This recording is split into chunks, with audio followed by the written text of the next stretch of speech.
그래서 갈릴리에 오셔서 하나님의 복음을 선포하셨다. 때가 찼다. 하나님의 나라가 가까이 왔다. 회개하여라. 복음을 믿어라. 마가복음 4장 26절에서 29절 말씀입니다. 예수께서 또 말씀하셨다. 하나님 나라는 이렇게 비유할 수 있다. 어떤 사람이 땅에 씨를 뿌려놓고 밤낮 자고 일어나고 하는 사이에 그 씨에서 싹이 나고 자라지만 그 사람은 어떻게 그렇게 되는지를 알지 못한다. 땅이 저절로 열매를 맺게 하는데 처음에는 싹을 내고 그 다음에는 이삭을 내고 또 그 다음에는 이삭의 알찬 나달을 낸다. 열매가 익으면 곧 낫을 댄다. 추수 때가 왔기 때문이다. 마가복음 13장 32절에서 33절 말씀입니다. 그러나 그 날과 그때는 아무도 모른다. 하늘의 천사들도 모르고 아들도 모르고 오직 아버지만 아신다. 조심하고 깨어 있어라. 그 때가 언제인지를 너희가 모르기 때문이다. 아멘. 지난 10월 고국 방문 중에 연극을 한 편 봤습니다. 제가 연극을 자주 보는 편은 아닌데 이번에 왜 연극을 봤냐 하면은 그 연극에 제가 잘 아는 분이 주연으로 출연하기 때문에 보러 갔습니다. 그분도 오래간만에 만날 겸 좀 교양을 높이자 하는 의미로 연극 구경을 갔습니다. 그 연극은 노벨상 수상 작가인 해롤드 핀터라는 사람이 쓴 생일 만찬이라는 연극이었습니다. 대학로에 있는 아주 조그만 작은 소극장에서 공연했습니다. 한 70명이나 들어갈까 하는데 그것도 다 차지 않았더라고요. 한 3분의 2 정도 찼을까? 아주 작은 극장에서 하는 공연이었습니다. 제가 그 연극을 가겠다고 했더니 제가 잘 아는 그 배우께서 뭐라 그러냐면 제가 좋아할 거라고, 제가 좋아할 것 같은 연극이라고 그렇게 얘기하셔서 저도 기대를 하고 보러 갔습니다. 1시간 반쯤 연극을 했는데 보고 난 소감은 한마디로 얘기하면 이게 도무지 뭘 말하려고 하는 연극인지 하는 거였어요. 아주 정말 작은 소극장이니까 다 잘 들려요. 제가 귀가 약간 안 좋거든요. 그런데도 배우들이 하는 대사를 한마디도 한 단어도 놓치지 않을 정도로 잘 들려요. 굉장히 잘 들려요. 그래서 한마디도 빼놓지 않고 다 들었습니다. 그런데 다 끝나고 제 소감은 이 당초에 뭘 말하려고 하는 연극인지를 모르겠는 거예요. 도대체. 그래서 제가 연극 끝나고 주의를 이렇게 살펴봤죠. 나만 모르나? 다른 사람들은 다 아는데 나만 바본가 했더니 그 중에 한 절반은 저랑 비슷한 표정을 하고 있더라고요. 그 사람들도 도대체 뭐 하는 거야? 라는 그런 표정을 하고 있었습니다. 그 찾아봤죠. 제가 와서 이 도대체 뭔가 이 생일 만찬이라는 연극이 뭐고 해롤드 핀터라는 사람이 어떤 사람인가 찾아봤더니 말씀드린 대로 이 해롤드 핀터는 노벨 문학상을 받은 작가예요. 그리고 생일 만찬이라는 연극은 이렇게 설명되어 있더라고요. 첫 마디가 이 연극은 부조리극이다. 이렇게 돼 있었어요. 부조리극이다. 부조리극이 뭔지 또 찾아봤죠. 제가. 그랬더니 부조리극이란 연극의 한 하위 장르입니다. 하위 장르인데 부조리극이란 이런 거예요. 세계와 이 세계, 우리가 살아가는 이 세계와 그 속에서 삶을 이어가고 있는 우리 인간들의 삶에는 아주 전혀 이해할 수 없는 구석이 있고 또 정말 어처구니 없는 측면이 있다는 거죠. 그런 측면을 그리고 있는 연극이라는 거예요. 그래서 이 부조리극은 기존의 연극에서는 꼭 있어야 하는 필수적인 요소들이 없다는 겁니다. 기존의 연극에는 꼭 있는 필수적인 요소들이 없는데 예컨대 이런 것들이에요. 시간적인 배경, 공간적인 배경, 그 다음에 등장인물의 성격, 이런 게 다 드러나잖아요, 연극에서는. 그 다음에 구성을 가지고 있죠. 플롯이 있죠. 도입, 상승, 절정, 반전, 하강, 파국, 이런 등등의, 아니면 해피엔딩 같은 이런 등등의 구성이 있어요. 구성이 이렇게 흘러가는 구성이 있어가지고 대부분의 연극을 많이 본 사람들은 다음에는 구체적인 내용은 몰라도 이게 어떤 내용이 펼쳐질지 짐작을 하죠. 아, 이제 구렁텅이로 떨어지겠구나. 저렇게 잘 나가다가는 밋밋하니까 분명히 반전이 있겠지. 뭐 이렇게 예상을 할 수가 있는데, 이 부조리극이라는 거는 전혀 그런 예상이 안 된다는 거예요. 이런 구성이 하나도 없습니다. 시간적 배경, 공간적 배경, 인물의 성격, 그 다음에 구성 같은 것이 없고 그걸 과감하게 제거한 연극이 부조리극이라는 겁니다. 그리고 나서 인간의 삶이 정말 이해 불가하고 어처구니 없고 부조리하다는 점을 강조하는 연극이 부조리극이라는 겁니다. 그러니까 사건의 전개라는 게 없어요. 그런 연극을 본 겁니다. 그러니까 다른 말로 하면은 아무 변화도 없는 시공간을 무대 위에서 만들어낸다는 거예요. 아무 변화도 없는 시공간을 만들어낸다는, 그렇게 표현하더라고요. 내가 이걸 읽고 나서는 역시 내가 감상하는 데는 무리가 많은 연극이었구나 하는 걸 깨달았습니다. 그래서 부조리극의 대표적인 작품이 사무엘 베케트의 고도를 기다리며라고 하더라고요. 아하, 그러니까 이해가 가더라고. 이런 거로구나 도대체. 이 부조리극이라는 이런 거로구나 하는 걸 알게 됐어요.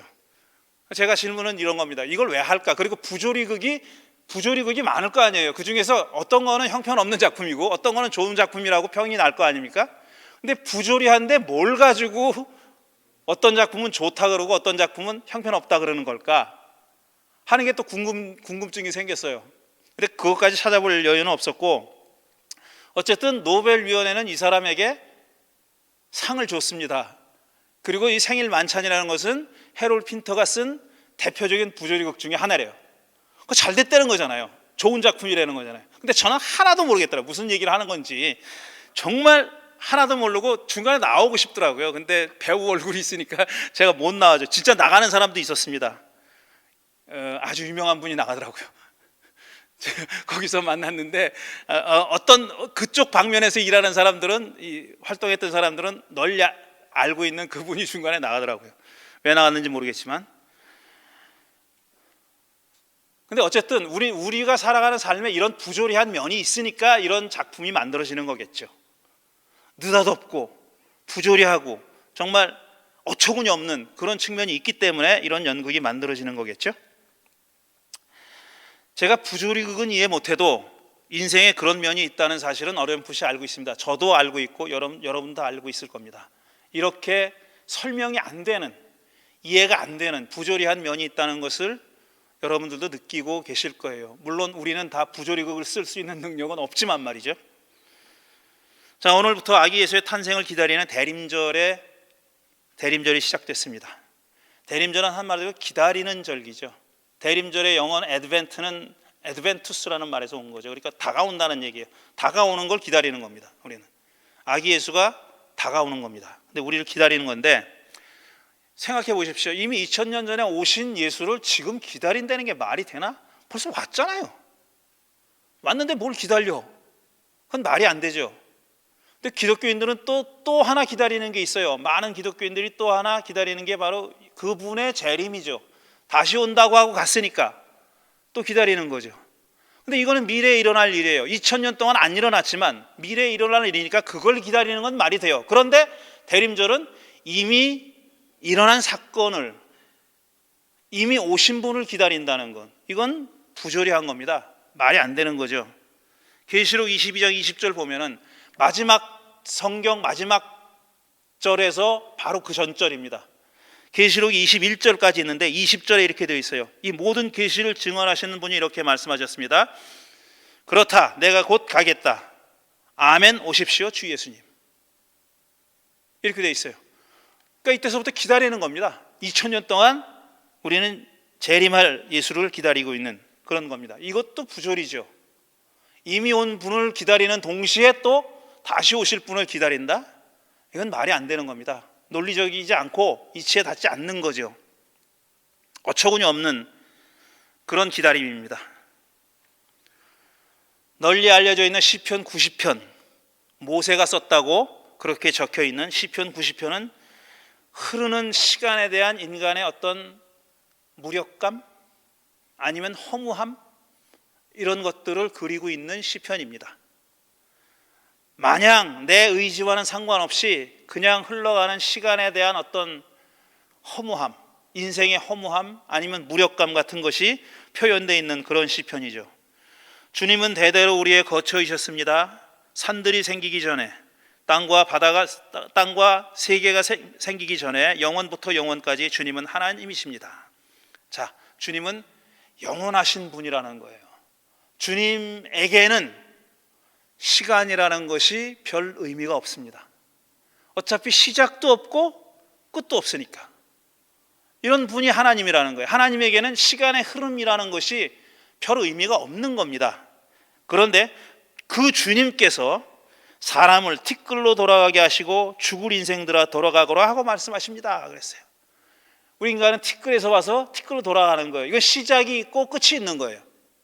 그렇죠. 그 다음에도 또 뭐라고 얘기했냐면 푸른 아침에는 돋아나서 꽃을 피우다가도 저녁에는 시들어 말라버립니다. 우리의 연수가 70이요 강건하면 80이라도 그 연수의 자랑은 수고와 슬픔뿐이고 빠르게 지나가니 마치 날아가는 것 같습니다. 지금 이 시편 90편의 시인이 그리고 있는 인간에게 있어서 시간은 이런 겁니다. 빨리 날아가는 것, 시작이 있고 끝이 있는 것, 티끌로 와서 티끌로 가는 것, 꽃이 피었다가 지는 것처럼, 풀이 돋아났다가 시드는 것처럼 그렇게 시작이 있고 끝이 있는 시간이에요. 그렇게 그리고 있어요. 근데 그게 생각해 보니까, 명상해 보니까 무상하더라 이겁니다. 무상하더라. 아, 이렇게 폈다가 지는 거로구나. 이렇게 왔다가 가는 거로구나. 그걸 가장 잘 보여주는 단어가 티끌이라는 단어입니다. 먼지, 아파르라고 하는, 히브리 말로 아파르라고 하는 먼지에서 와서 dust, 먼지에서 와서 먼지로 돌아간다. 그게 창세기에 표현되어 있는 인간의 운명이죠. 먼지에서 와서 먼지로 돌아간다. 그런데 이 시인이 그 중간에, 이 시의 중간에 이런 정말 묘한 표현을 합니다. 뭐라고 얘기하냐면은 주님 앞에서는 천년도 지나간 어제와 같고 밤의 한순간과도 같습니다. 그랬어요. 이걸 보통 이렇게 오해합니다. 아, 우리 인간의 시간이라는 것이 길면 80이, 요즘 80도 아니죠. 90도 되고 100도 되잖아요. 근데 그런 100년이라고 합시다. 100년이라는 시간이 주님 앞에서는 하루와 같다. 1000년이 하루와 같다 그랬으니까 기껏 100년은 뭐 하루가 아니고 10분의 1이죠. 하루에 10분의 1. 아, 짧은 순간과 같다. 이렇게 그리는 걸로 알고 있어요. 그게 아니에요. 그런 뜻이 아니에요. 주님 앞에서는 1000년도 지나간 어제 같고 밤의 한순간과도 같습니다. 그래서 사람의 인생이, 그러니까 길면 100년을 사는 인생이라도, 장수한 인생이라도 그 인생을 주님 앞에 서면은, 주님 앞에서는 순간과 같다, 이런 뜻이에요. 이건 하나님이 사람의 생을 보고 하는 얘기가 아니라 사람이 자기 생을 보고 관조하는 겁니다. 아, 내 생이 100년을 살았다 한들 주님 앞에 서니까 아, 그게 한순간이로구나 라고 사람이 느낀다는 거예요. 이걸 오해하자, 시간의 길이가 다르다는 뜻이 아닙니다. 하나님에게 시간의 길이는 우리 인간의 1000년이 하나님에게는 하루 같다, 이런 뜻이 아니에요. 제가 말하면서도 다 지금 여기 대면 예배 나오신 분들과 아니면 지금 비대면으로 예배 드리시는 분들이 제 뜻이 잘 전달됐을까 항상 궁금해요. 그래 자꾸 묻는데, 다시 말씀드리면 하나님 앞에서는, 하나님에게는 사람의 생이 암만 길어도 순식간이다, 이런 뜻이 아니에요. 그런 100년이라고 하는 시간이 하나님 앞에서는 순간이다, 이런 뜻이에요. 그건 사람이 느끼는 거예요. 사람이. 여기까지 다 아셨다고 생각하고, 그런 뜻입니다, 이게. 그러니까 이 얘기는 뭐냐면은 시간이라는 것에 대해서 우리가 아는 것과 다른 차원을 얘기하고 있는 거예요. 시편 90편은 그 시편 시인이 제가 지금 말씀드리는 것처럼 이렇게 설명할 수 있는지는 모르겠지만 그걸 느끼고 시를 쓴 거예요. 이건 우리가 보통 아는 시간, 물리적인 시간, 흘러가는 시간과는 다른 차원의 시간이 있다는 것을, 그것도 그 사람이 그거를 감지하고 있다는 것을 표현한 겁니다. 주님 앞에서는 천년이 하루와 같다고 노래했을 때는 그런 표현을 하는 겁니다. 여기에 시간의 신비가 있고, 그 다음에 이미 오신 아기 예수를 또 기다리면서 또 재림할 예수를 기다린다는 말도 안 되는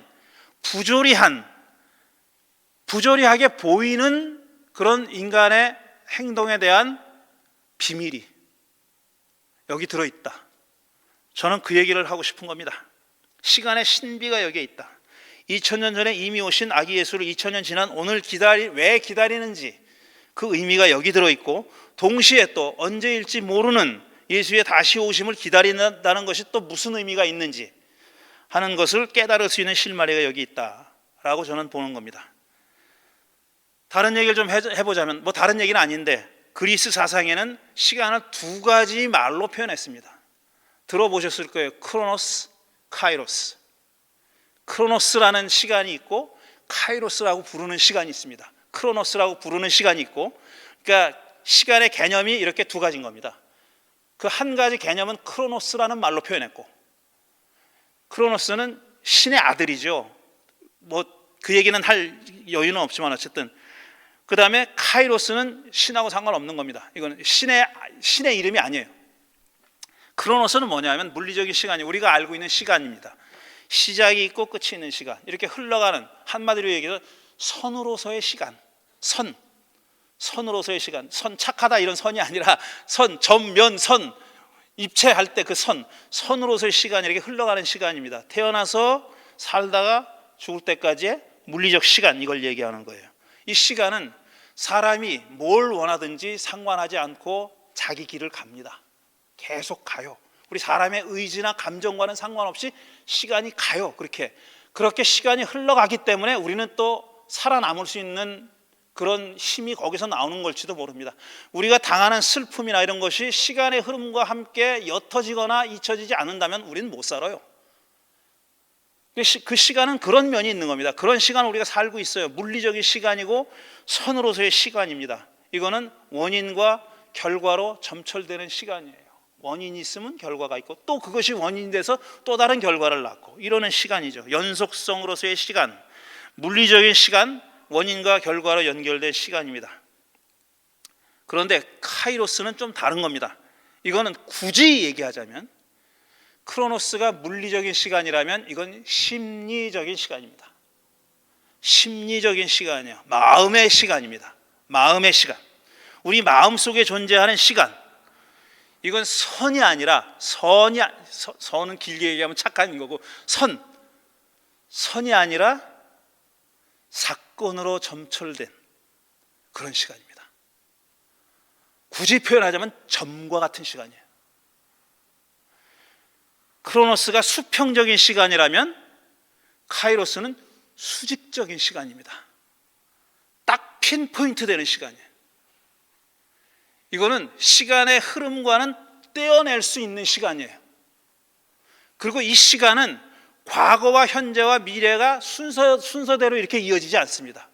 그 사건은. 그래서 이 시간은 기억의 시간이다, 혹은 회상의 시간이다, 심리적인 시간이다, 이렇게 표현합니다. 이게 카이로스입니다.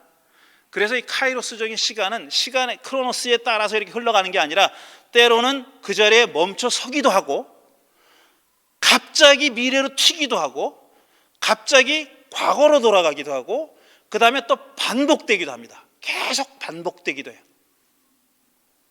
이게 카이로스, 심리적 시간, 사건으로서의 시간입니다. 수직적 시간, 이런 말로 표현할 수 있는 거죠. 무슨 말인지 잘 모르실 거예요. 좀 더 다른 얘기를 또 해보겠습니다. 자, 과거의 신약성서 학자들은 예수의 전기를 쓸 수 있다고 생각했어요. 아니, 복음서가 예수님의 전기라고 생각했어요. 바이오그래피라고 생각한 겁니다.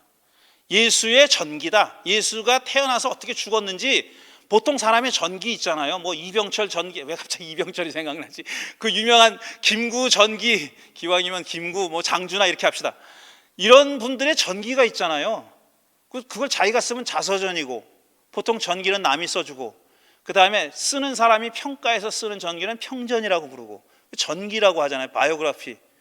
옛날에는 복음서가 예수님의 전기라고 생각했어요. 그러니까 그 복음서를 잘 읽으면 예수님의 일생을 알 수 있다는 거예요. 그래서 옛날에는 Life of Jesus라는 책이 무지하게 많이 나왔어요.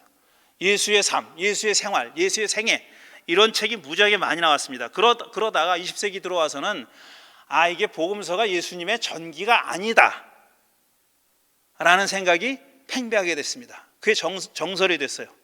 그리고 우리는 예수님의 전기를 쓸 수 없다, 예수님의 전기를 지필할 수 없다는 데까지 이르렀습니다. 우리가 가지고 있는 자료만 가지고는 예수님의 전기를 쓸 수 없다는 겁니다. 쓸 수 없는 이유가 지금 말씀드렸듯이 첫째로 자료가 부족하다라는 거예요. 우리가 가지고 있는 자료만 가지고는 예수님의 전기를 쓸 수 없다는 겁니다. 주로 사복음서니까 그거 가지고는 못 쓴다는 겁니다. 왜냐하면 이 복음서 이외에 예수에 대한 언급이 거의 없거든요. 거의. 그러니까 예수님이 살았던 시대나 그 직후 시대에 남겨진 문서 이런 것들이 거의 없어요. 그러니까 첫째, 자료가 부족하다. 두 번째로는 우리가 갖고 있는 자료도 역사적인 사료로서의 가치가 떨어진다, 이렇게 생각한 겁니다. 다시 말해서 객관성이 부족하다, 이겁니다. 객관적인 자료가 아니다 라는 것이 점점 밝혀졌죠. 그러니까 이 사료만 가지고는 예수님의 전기를 쓸 수가 없다. 복음서가 예수님의 전기가 아닌 건 물론이고 후대 학자들도 지금까지도 예수님의 전기를 쓰는 것은 불가능하다, 이렇게 생각합니다. 그런데 저는 예수님의 전기가 아니고, 복음서가 예수님의 전기가 아니고 우리가 예수님의 전기를 쓸 수 없는 또 한 가지의 이유가 있다고 생각합니다. 그게 뭐냐면 복음서에 기록되어 있는 예수의 생애에는 시간이라는 의미에서 크로노스와 카이로스가 혼재하고 있습니다. 뒤섞여 있어요. 이 안에 뒤섞여 있어요. 전기를 쓰려면은 그게 구분이 돼야 됩니다. 분명히. 물론 전기도 카이로스적인 사건이 아주 결정적인 점으로서의 사건, 심리적인 사건을 쓸 수 있어요. 그런데 그건 누가 봐도 그렇게 이해할 수 있는 사건이어야 되는 거예요. 근데 복음서에 기록되어 있는 시간 개념은 크로노스적인 어떤 연속성으로서의 시간 순서로 기록되어 있는 것도 아닐 뿐더러 중간중간에 카이로스적인 시간이 마구 침입해 들어와 있어요. 그리고 그게 또 순서가 안 맞아. 크로노스 순서랑 안 맞아요. 그래서 못 쓴다는 거예요. 때라고 하는, 오늘 제목이 때 아닙니까? 때라고 하는 말, 때는 시간이에요. 타임, 시간인데 이 때라고 하는 말이 복음서에 여러 번 등장합니다. 그런데 그 때라고 썼을 때 그 때가 크로노스인지 카이로스인지 하는 것이 분명치가 않은 때가 많아요. 않는 경우가 많아요. 그러니까 어떤 사람은 이거를 크로노스적인 개념으로 볼 수도 있고 어떤 사람은 다르게 볼 수도 있는 그런 게 섞여 있다는 겁니다. 그래서 전기를 쓰기가 힘들다 하는 얘기입니다. 여러분이 전기도 쓸 것도 아닌데 왜 이런 얘기를 길게 하느냐? 이유가 있죠. 이유가 있으니까 하는 거죠. 자, 오늘 우리가 읽은 마가복음의 세 구절을 읽었어요. 보십시오. 때가 찼다. 하나님 나라가 가까이 왔다. 회개하여라. 복음을 믿어라. 이 때라는 말이 그리스어로 카이로스라고 써 있어요. 카이로스가 왔대요. 이거 의도적으로 쓴 말입니다. 그냥 그 말이 그냥 이 마가복음 기자가 생각나가지고 쓴 게 아니에요. 의도적으로 쓴 거예요. 카이로스가 왔다 하는 거예요. 예수님이 세상에 등장하면서 하나님 나라 운동을 시작하면서 때가 왔다라고 말했는데 그때를 마가복음 기자는 카이로스라고 이해한 겁니다. 그 다음에 열매가 익으면 낫을 된다. 추수 때가 왔기 때문이다. 이것도 당연히 심으면 자라고 열매를 맺죠. 그러면 추수를 할 거 아닙니까? 크로노스예요, 그거는. 그런데 여기서 마가복음 기자가 추수 때가 왔기 때문이다라고 얘기했을 때는 시간의 흐름에 따라서 추수 때라는 의미만은 아니다라는 거예요. 이 기자가 생각하고 머릿속에 가지고 있었던 생각은 크로노스적인 때만이 아니다라고 읽을 수 있다는 겁니다. 그날과 그때는 아무도 모른다. 그때가 언제인지 너희가 모르기 때문이다. 마지막 심판 때를 얘기한 거예요. 그녀가 그때는 아무데도 모른대요. 그러면 심판이 있다는 걸 아는 건 의미가 없어요. 크로노스적인 시간으로서 심판이 언제, 몇 년, 몇 월, 며칠에 이루어질 것인가를 알아야, 크로노스적인 시간으로서는 그걸 알아야 의미가 있잖아요. 그래야 대비를 할 수 있잖아요. 그래야 준비를 하는 거잖아요. 열처녀 같으면 등불을 준비할 거 아니에요. 그런데 그때는 모른대요. 그러면 이건 여기서 말하는 때는 크로노스가 아닌 거죠. 여러분 표정이 꼭 제가 생일 만찬을 봤을 때 표정 같으네. 생일 만찬을 보고 제가 뻥한 표정 같은데 아닐 것으로 믿습니다. 이것 이외에도 복음서에는 때가 이르기 전에, 내 때가 가까이 왔으니, 아직 내 때가 이르지 않았으니, 때가 찼고 하나님 나라가 가까이 왔으니 어째여 때를 분간하지 못하느냐, 아직 때가 차지 않았다, 때가 이르면 다시는 너희에게 비유로 이르지 않겠다, 이런 말씀을 하셨어요. 예수님이. 지금 든 예 중에서 이 때라는 말이 차지하고 있는 역할과 의미가 뭐냐 라는 게 중요하다는 겁니다. 그러니까 예수님에게서 이런 지금 예를 들었던 이런 때는 뭐냐 하면은 어떤 중요한 하나님의 사건이 중요합니다. 사건.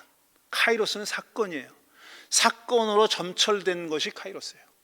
그거는 어떤 연결성이 없어요. 연결성이 없이 그냥 느닷없이 부조리하게 벌어지는 사건, 그거거든요. 어떤 중요한 하나님의 사건이 느닷없이 어떤 전조나 예고나 이런 거 없이 느닷없이 이루어지는 순간을 얘기하는 거예요. 이거는 준비할 수 없는 시간입니다. 그냥 가만히 있다가 얻어맞는 시간, 이런 걸 얘기하는 거예요. 오늘은 여기까지. 다음 주에 시간에 대해서 또 얘기할 건데, 제가 이렇게 중간에 막 끊을 때 전에는 좀 했었어요. 좀 죄송했어요. 그리고 막 불평하는 사람도 있어요. 아니 얘기를 시작했으면 그날 끝내야지. 그 중간에 자르면 어떡하냐고 그러는 분들도 많이 있었는데, 요즘 축구를 보니까 제가 그걸 해도 되겠더라고요. 소위 빌드업 축구라는 것이 우리가 우루과이를 이기게 만든 거 아닙니까? 차근차근 하나 벽돌장 쌓듯이 빌드업을 해가지고 나중에 골을 넣게 되기를 바라겠습니다. 오늘 여기까지 얘기하고 다음 주에 시간에 대해서 한 번 더 얘기하고, 그 다음 나머지 두 주는 사랑에 대해서 얘기하겠습니다. 드린 말씀 생각하며 잠시 묵상하는 시간 갖겠습니다.